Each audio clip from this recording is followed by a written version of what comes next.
Assalamualaikum warahmatullahi wabarakatuh.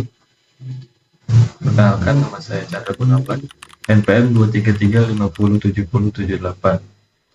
Pada video ini saya akan menjelaskan mengenai kekuasaan dalam pemikiran politik modern, khususnya dalam liberalisme dan demokrasi.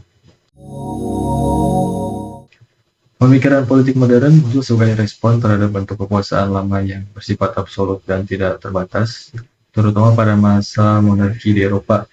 Pada masa itu, raja memiliki kekuasaan yang sangat besar dan seringkali mengklaim bahwa kekuasaannya berasal langsung dari Tuhan, atau yang dikenal sebagai divine right of kings. Dalam sistem seperti ini, rakyat hampir tidak memiliki ruang untuk mengontrol kekuasaan. Negara dipahami sebagai pemilik kekuasaan, bukan sebagai pelayan masyarakat. Oleh karena itu, para pemikir politik modern mulai mengajukan pertanyaan penting. Bagaimana kekuasaan dapat dijalankan tanpa menindas kebebasan manusia? Salah satu pemikir awal dalam politik modern adalah Thomas Hobbes. Hobbes berpendapat bahwa manusia pada dasarnya hidup dalam kondisi yang penuh konflik jika tidak ada otoritas yang kuat. Oleh karena itu, menurut Hobbes, masyarakat membutuhkan kekuasaan yang sangat kuat untuk menjaga ketertiban. Ia terkenal dengan pernyataannya dalam buku Leviathan tahun 1951, yaitu Covenant without the sword are but sword, yang berarti perjanjian tanpa kekuatan untuk menegakkannya tidak memiliki arti. Namun dalam praktik sejarah, kekuasaan absolut seringkali justru berubah menjadi tirani dan penindasan. Hal inilah yang kemudian memicu berbagai perubahan besar dalam sistem politik. Perubahan besar tersebut terlibat dalam beberapa peristiwa penting, yaitu pertama ada Revolusi Inggris pada tahun 1688, kemudian ada Revolusi Amerika pada tahun 1776, dan terakhir Revolusi Prancis pada tahun 1789. Ketiga revolusi ini menandai pergeseran besar dalam konsep kekuasaan. Kekuasaan tidak lagi dianggap berasal dari keturunan atau kehendak Tuhan, tetapi harus memiliki legitimasi dari rakyat. Dari sinilah lahir gagasan bahwa kekuasaan harus dibatasi, diawasi, dan dilegitimasi oleh masyarakat. Dalam tradisi liberalisme, negara sebenarnya tidak ditolak. Negara tetap dibutuhkan untuk menjaga ketertiban. Namun, para pemikir liberal memandang kekuasaan sebagai sesuatu yang berbahaya jika tidak terkontrol. Oleh karena itu, kekuasaan dianggap sebagai necessary evil, yang artinya kekuasaan memang perlu, tapi harus selalu dibatasi dan diawasi agar tidak merusak kebebasan individu. Salah satu tokoh penting dalam liberalisme adalah John Locke. Locke menolak gagasan bahwa raja memperoleh kekuasaan dari Tuhan. Menurutnya, sumber kekuasaan yang sah adalah persetujuan dari rakyat. Dalam bukunya yang berjudul Second Treatise of Government pada tahun 1689, Locke menyatakan bahwa manusia secara alami bebas dan setara, sehingga tidak boleh berada di bawah kekuasaan orang lain tanpa persetujuan mereka. Selain itu, Locke juga menjelaskan bahwa tujuan utama negara adalah melindungi hak-hak kodrati manusia, yaitu hak untuk hidup, hak kebebasan, dan hak milik.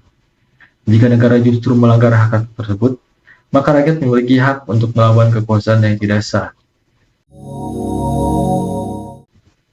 Bagi Locke, hukum bukanlah musuh kebebasan, tetapi justru alat untuk melindungi kebebasan. Ia menyatakan bahwa tujuan hukum bukan untuk membatasi manusia secara sewenang-wenang, tetapi untuk menjaga dan memperluas kebebasan.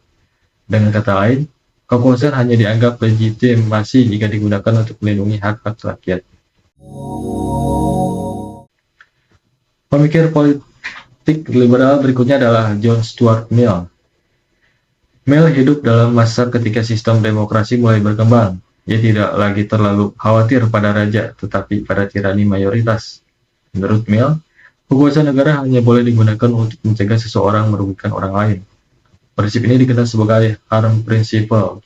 Artinya, negara tidak boleh terlalu jauh mengatur kehidupan pribadi masyarakat, seperti memberikan moral tertentu, mengatur keyakinan agama, atau membungkam pendapat mayoritas. Selama tindakan seseorang tidak merugikan orang lain, maka individu memiliki hak untuk menentukan hidupnya sendiri.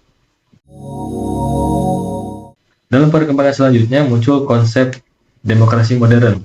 Demokrasi tidak menghilangkan kekuasaan, tetapi mendistribusikan dan mengawasi kekuasaan melalui berbagai mekanisme.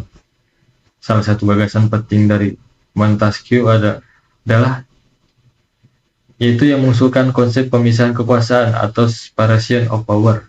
Ia berpendapat bahwa jika semua kekuasaan berada dalam satu tangan, maka kebebasan tidak akan ada.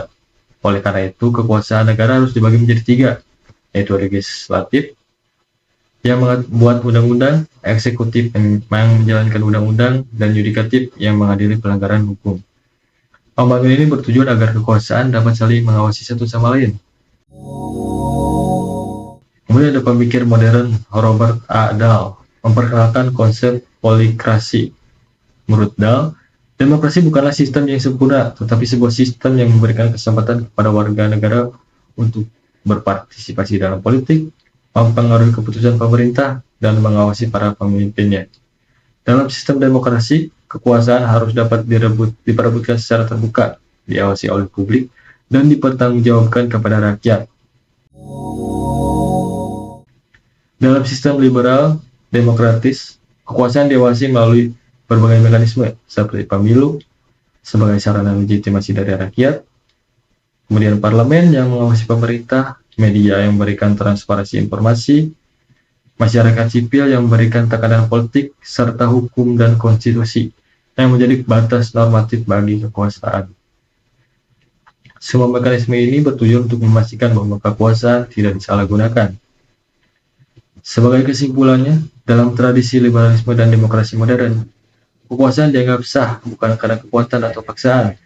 Kekuasaan hanya dianggap legitim jika memenuhi beberapa prinsip utama, yaitu diakui oleh rakyat, dibatasi oleh hukum, diawasi oleh publik dan institusi, serta dapat dipertanggungjawabkan kepada masyarakat.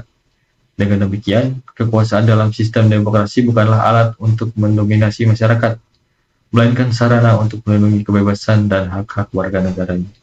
Sekian dari saya undur diri. Terima kasih.